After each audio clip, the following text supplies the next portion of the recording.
ഹരേ കൃഷ്ണ. കൃഷ്ണായ വാസുദേവായ ദേവകീ നന്ദനായ നന്ദഗോപകുമാരായ ഗോവിന്ദായ നമോ നമഃ. ഹരേ കൃഷ്ണ. എല്ലാവർക്കും ഹൃദയം നിറഞ്ഞ സ്വാഗതം ആശംസിച്ചു കൊള്ളുന്നു. ഈ ഒരു സന്തോഷമായ കാര്യം പറയാം. ഇന്ന് എൻ്റെ ജന്മദിനമായിരുന്നു.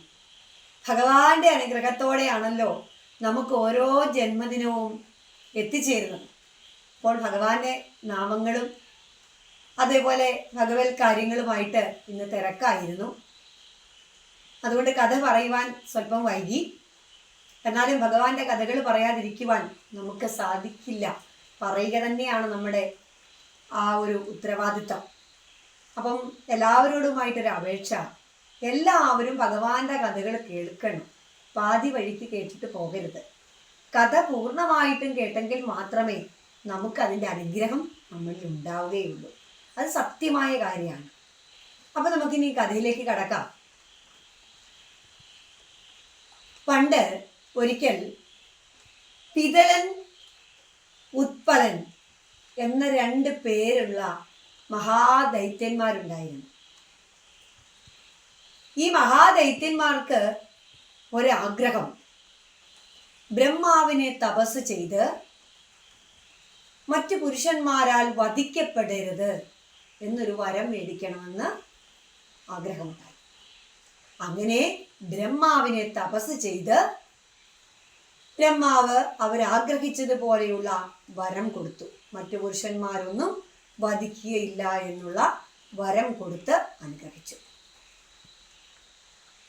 അപ്പോൾ ഈ ദൈത്യന്മാർക്ക് കുറച്ച് അഹങ്കാരമൊക്കെയായി. തങ്ങളെ ആരും വധിക്കില്ലല്ലോ എന്നുള്ള അഹങ്കാര ബോധത്തോടെ മറ്റു ദേവന്മാരെയൊക്കെ ഉപദ്രവിക്കുവാൻ തുടങ്ങി. ദേവന്മാരെ ഉപദ്രവിക്കുകയും അതുപോലെ സ്വർഗലോകം കീഴടക്കുകയും ചെയ്തു. ദേവന്മാര് വളരെ ദുഃഖിതരായി. അവരുടെ ആ വിഷമം അവർ ബ്രഹ്മദേവനെ അറിയിക്കുകയും ബ്രഹ്മദേവൻ അവരുടെ ദുഃഖം മനസ്സിലാക്കി നല്ലൊരു ഉപദേശം കൊടുത്തു. മഹാദേവനെയും പാർവതി ദേവിയെയും ശ്രദ്ധയോടുകൂടി ഭക്തിയോടുകൂടി സ്മരിക്കുക.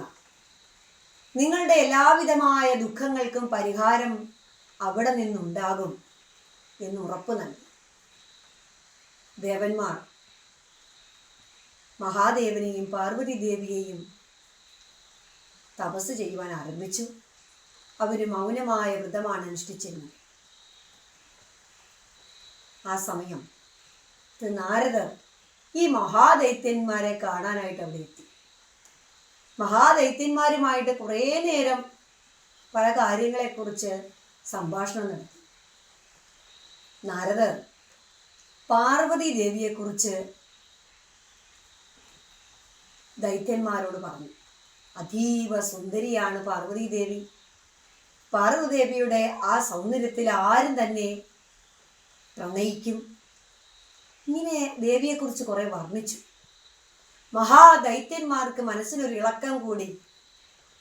ആ പാർവതി ദേവി, ആ സുന്ദരിയെ ഞങ്ങൾക്ക് തട്ടിയെടുക്കണം, നമ്മുടെ സ്വന്തമാക്കി നമുക്ക് മാറ്റണം എന്ന് തീരുമാനിച്ചുറപ്പിച്ച് യാത്ര ആരംഭിച്ചു. അങ്ങനെ മഹാദൈത്യന്മാരെ പലയിടത്തേക്കും യാത്ര തിരിച്ചിട്ടും അങ്ങനെ ആകാശമാർഗെ പോകുന്ന സമയത്ത് പാർവതി ദേവി പന്ത് തട്ടിക്കളിക്കുന്നൊരു കാഴ്ച കണ്ടു.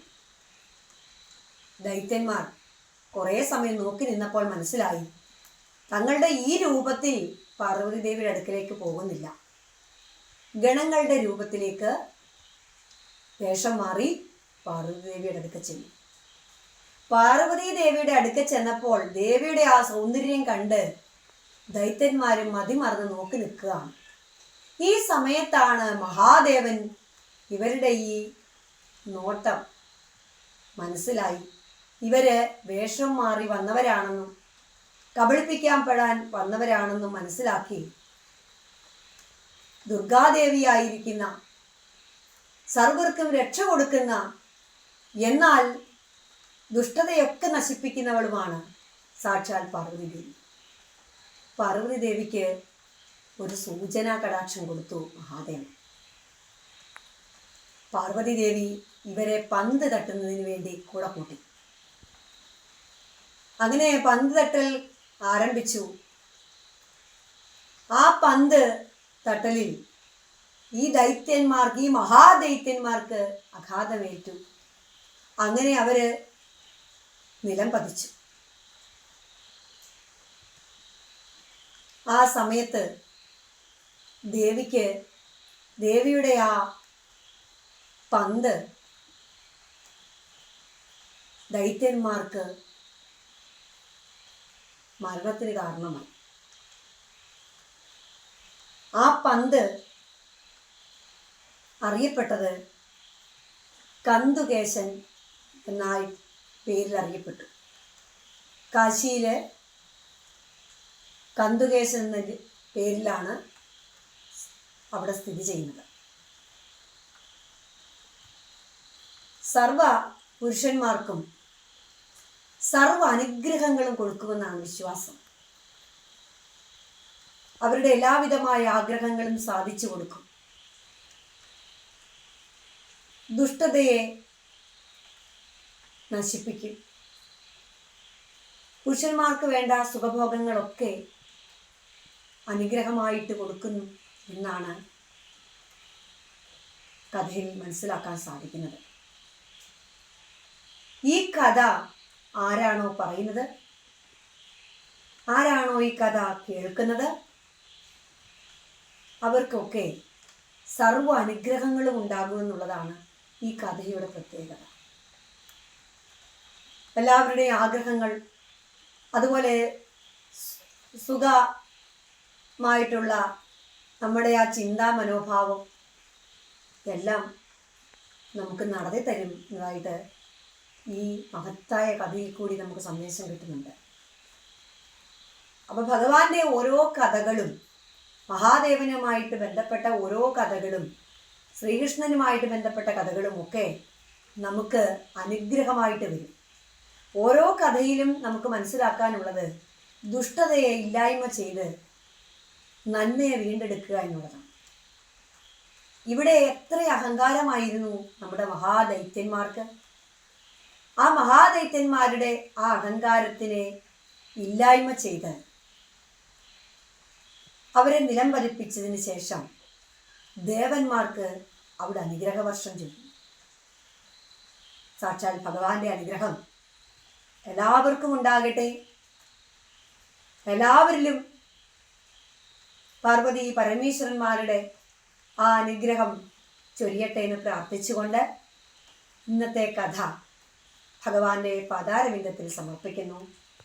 ഹരേ രാമ രാമ രാമ ഹരേ ഹരേ, ഹരേ കൃഷ്ണ കൃഷ്ണ കൃഷ്ണ ഹരേ ഹരേ. ലോകാ സമസ്ത സുഖിനോ ഭവന്തു. സർവം ശ്രീകൃഷ്ണാർപ്പണമസ്തു. ഹരി ഓം.